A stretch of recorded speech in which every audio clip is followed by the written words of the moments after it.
You guys, and I never understood this, because, I mean, there was this time when I was like, well, that seems conditional. Like, if you obey, then we'll be in this love relationship.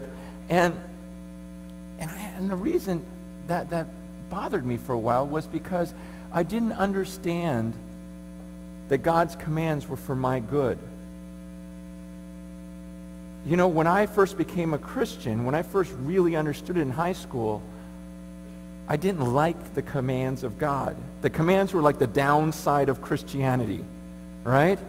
It's like, I love God. I love the fact that I can have a relationship with him. I love that I can be forgiven. I love that I can go to heaven. But now I have to obey these commands. And, you know, that, and as a high schooler, it's like, oh, man, I can't cuss anymore. I used to love to cuss. I used to just love to flip people off. I don't know why. Just some pleasure in that, you know. And it's like, oh, I can't do that anymore. You know, it was like a downside to Christianity. Oh, no pornography, you know. It's like, oh, man, I like naked girls, you know. And it's like, nah, now I'm a Christian. I can't look at that anymore. And, you know, all these different, I can't cheat. I used to love to cheat. I mean, I didn't need to cheat. I could just study and, you know, we all do fine. But, you know, the whole cheating thing, I just thought it was so fun. You don't have to study and you just get A's, you know. And you know, and then I became a Christian. It's like, oh, great, now I can't cheat. And you know, I can't be angry. I didn't really enjoy fighting. I never really fought, but I'd love to just shove someone and try to start a fight. And just try to intimidate and go, you want a piece of me? You know, and just, there was something about that I enjoyed. And it's like, man, I'm not even allowed to get angry anymore. And it's like, great, you know. And to me, it was like this downside of these commands. But the older I got, the more I began to realize, you know what? These commands actually lead to life. It's actually good to not be angry at anyone right now. It actually feels good to be happy, you know, and not be angry. It's actually good to study and get smarter. Believe it or not, it's a good thing. You know, that these commands, it's actually good to be faithful to my wife and to have one relationship. It's actually good to not covet and not want more things and to be greedy. It actually feels good to say, hey, I've got enough. I'm content. Things are good. The Lord's my shepherd. I don't want all these things just end up being good. And I start realizing, you know, I've met very few alcoholics who are just so thankful that they're alcoholics, that they're living on the street. Oh, I'm so glad I started drinking. I mean, how many drug addicts have you met that just go, oh, I'm so glad I started drugs. This has been the best. How many men have you met who left their wives and destroyed their families and lost their relationship with their kids? They look back on life and go, I'm so glad I did that. I'm so glad I destroyed my family.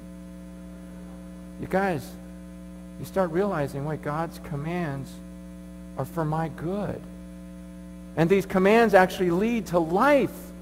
Man, and it's this trust of this dad. You know, like when dad goes, hey, I don't want you to play on the freeway. It's not that he hates you, okay? It's just he just gives you these commands out of love and to trust our Heavenly Father to say, okay, so all that stuff isn't going to lead me to life. See, because Jesus says in that next verse, verse 11, he goes, I've told you this so that my joy may be in you and that your joy may be complete.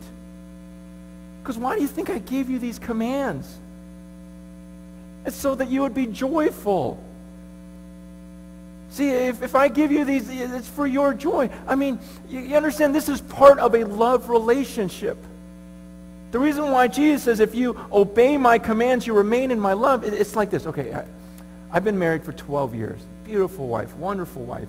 And she, a few years ago, she asked me this question. She goes, Francis, is there anything that I do that bugs you?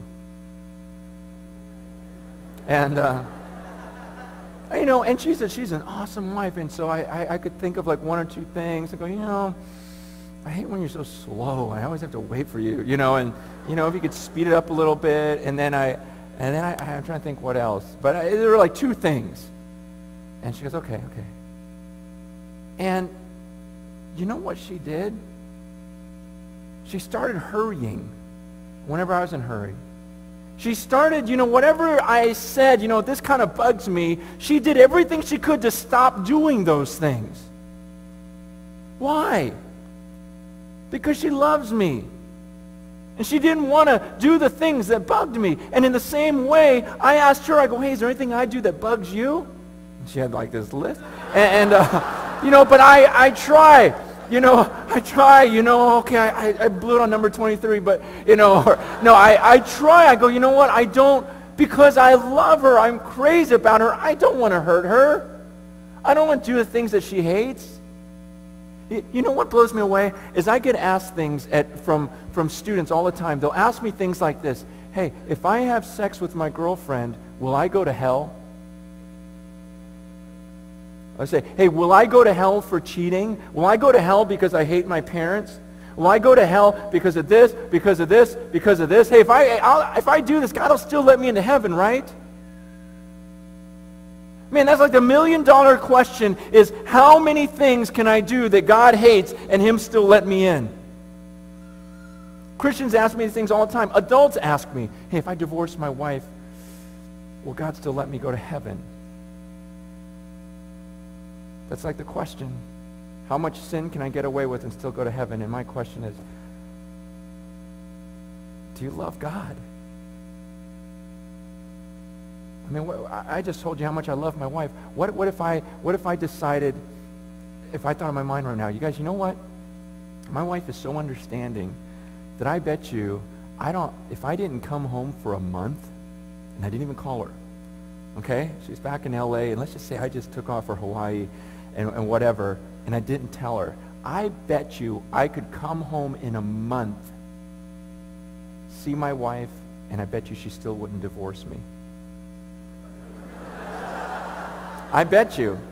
I bet you she could open the door and say, honey, where you've been? And I bet you I could slap her in the face and say, none of your business. Hey, I bet you I could do that, and I bet you she still wouldn't divorce me. I really believe I could do that. I bet you I could even bring a girl home with me. No, I bet you, okay, well, I don't bet you on this one, I think I could bring a girl home and say, honey, I've been with her for the last month, but I'm going to end it now and kiss this girl goodbye in front of her face. And I bet you, I think I could do all that and still convince her not to divorce me. But if I did all those things and then told you, oh, I love my wife, you'd look at me and go, no, you don't.